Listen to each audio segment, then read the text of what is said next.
CBN 청취자 여러분 안녕하세요. 하나님의 말씀으로 사랑과 행복을 전하는 기도력 방송입니다.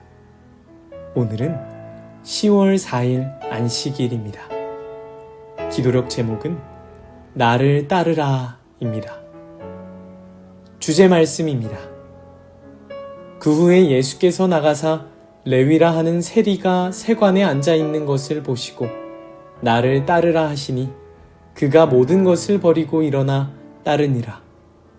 누가복음 5장 27절 28절 말씀. 다 함께 찬미가 416장 부름받아 나선 이 몸 이 찬양을 들으시고 함께 말씀을 나누도록 하겠습니다. 여기는 말씀의 방송 CBN 코리아입니다.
찾아가서 종의 몸에 지닌 것도 아낌없이 드리리다. 종의 몸에 지닌 것도 아낌없이 드리리다.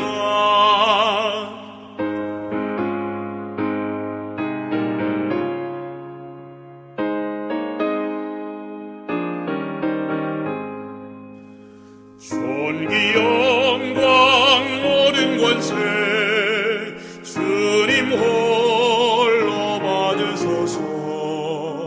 멸시천대 십자가는 예수님이 지셨으니 이름 없이 빚도 없이 감사하며 섬기리. 이름 없이 빚도 없이 감사하며 섬기리다.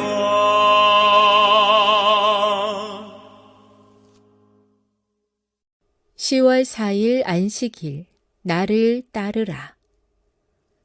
그 후에 예수께서 나가사 레위라 하는 세리가 세관에 앉아 있는 것을 보시고 나를 따르라 하시니 그가 모든 것을 버리고 일어나 따르니라.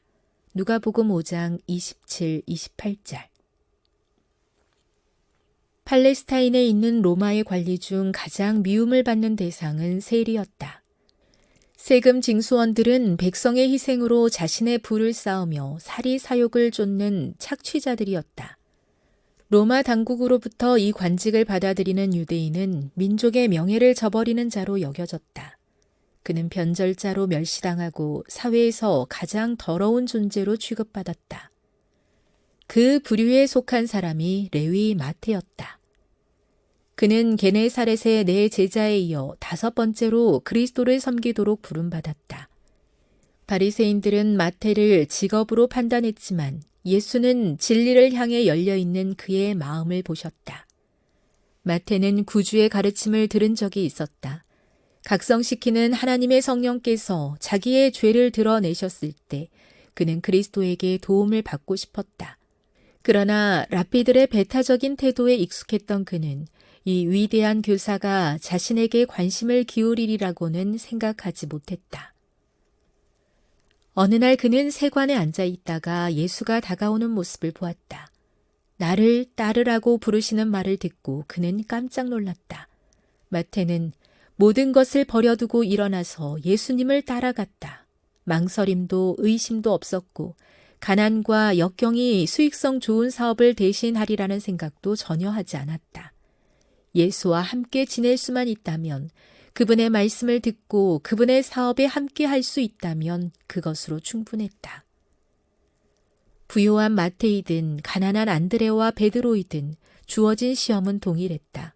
성공의 순간, 그물이 물고기로 가득하고 옛 삶의 충동이 가장 강했던 그때, 예수께서는 갈릴리 호숫가에서 제자들에게 복음을 위해 모든 것을 버리라고 요구하셨다. 모든 사람은 이와 같은 방식으로 시험받는다. 세속적인 번영과 그리스도와 나누는 친교 중 무엇을 더 갈망하는지를 살피라는 것이다. 시대의 소망 272, 273. 그 후에 예수께서 나가사 레위라 하는 세리가 세관에 앉아 있는 것을 보시고 나를 따르라 하시니 그가 모든 것을 버리고 일어나 따르니라. 누가복음 5장 27, 28절. 세계 선교를 위한 기도 제목입니다. 대만의 권순범, 강지희 선교사 부부의 기도 제목인 대만의 신학생 양성 및 1000명 선교사 양성을 위해 함께 기도해 주세요.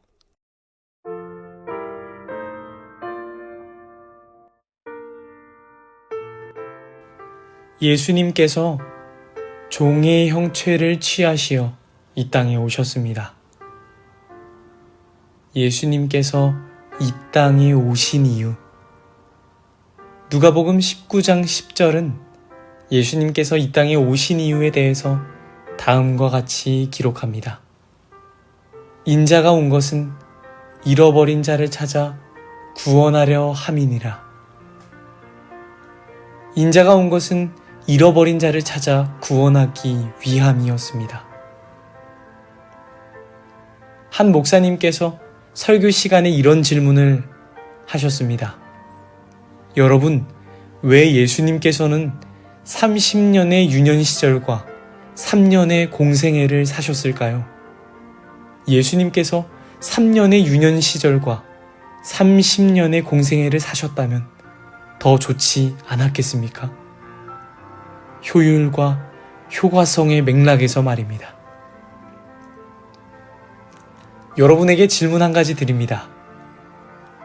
왜 예수님께서는 제자를 선택하실 때 사회적으로 존경받는, 명예로운, 높임받는, 능력적으로 뛰어난, 출중한 사람들로만 제자들을 구성하지 않으셨을까요? 누가 봐도 대중이 좋아할 만한 사람을 선택하셨다면, 명석한 두뇌를 가지고 뛰어난 외모를 가진 이를 선택하셨다면, 잃어버린 자를 찾는 일이 더 효과적이지 않았겠습니까? 여러분은 어떻게 생각하세요?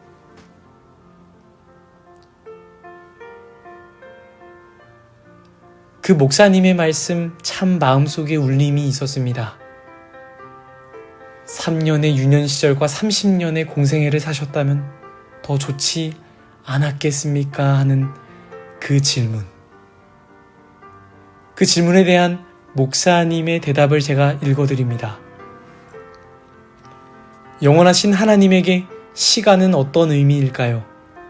하루가 1000년 같고 1000년이 하루 같은 것. 사실 이 땅에서 30년을 살던 100년을 살던 그건 땅의 논리일 뿐입니다.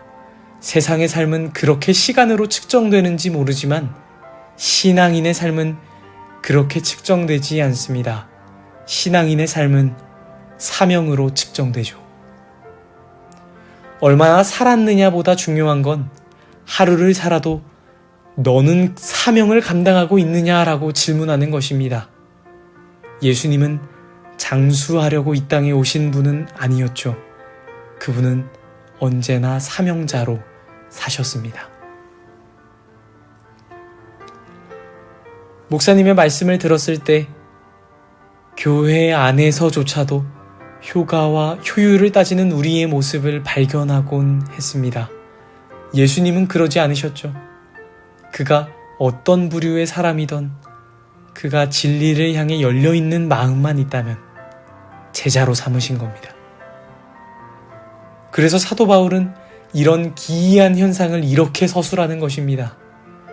고린도전서 1장 27절에서 29절의 말씀이에요. 그러나 하나님께서 세상의 미련한 것들을 택하사 지혜 있는 자들을 부끄럽게 하려 하시고 세상의 약한 것들을 택하사 강한 것들을 부끄럽게 하려 하시며 하나님께서 세상의 천한 것들과 멸시받는 것들과 없는 것들을 택하사 있는 것들을 폐하려 하시나니 이는 아무 육체도 하나님 앞에서 자랑하게 하지 못하게 하려 하심이라.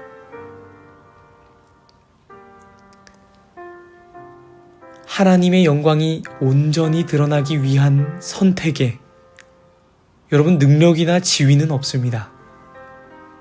그 어떤 세상의 잣대도 기준도 사람의 중심을 보시는 하나님의 시선을 충족하거나 이해할 수 없죠.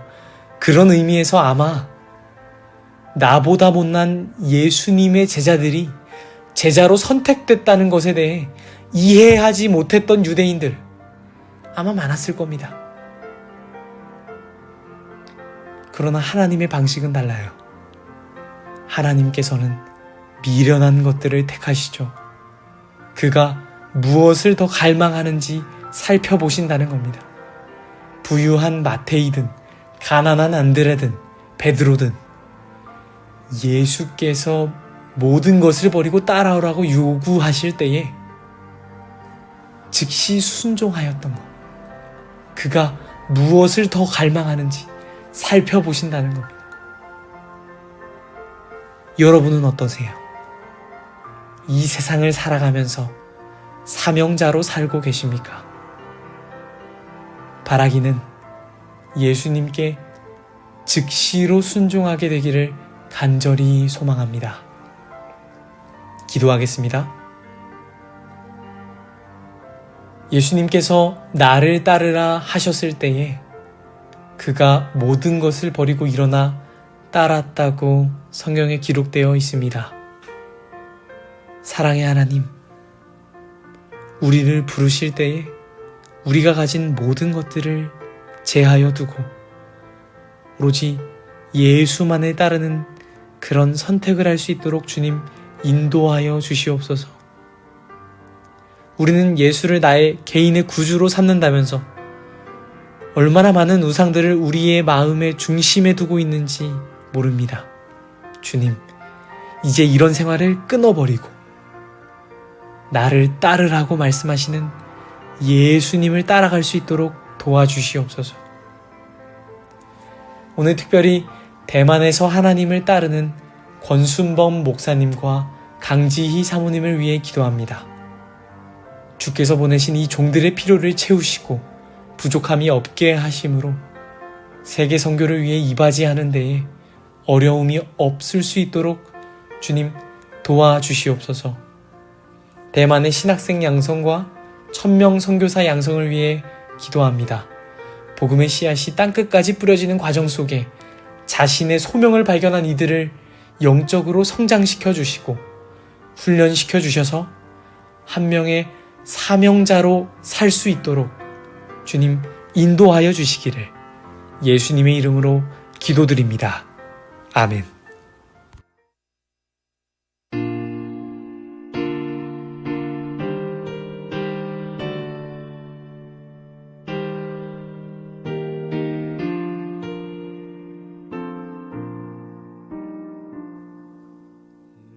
근심 걱정 말아라 전부 널 지키리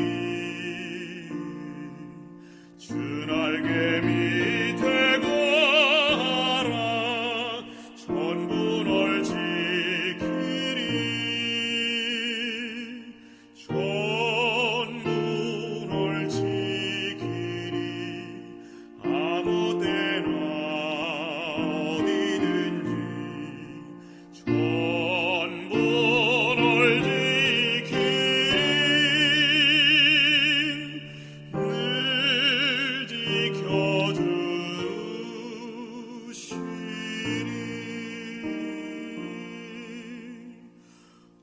어려워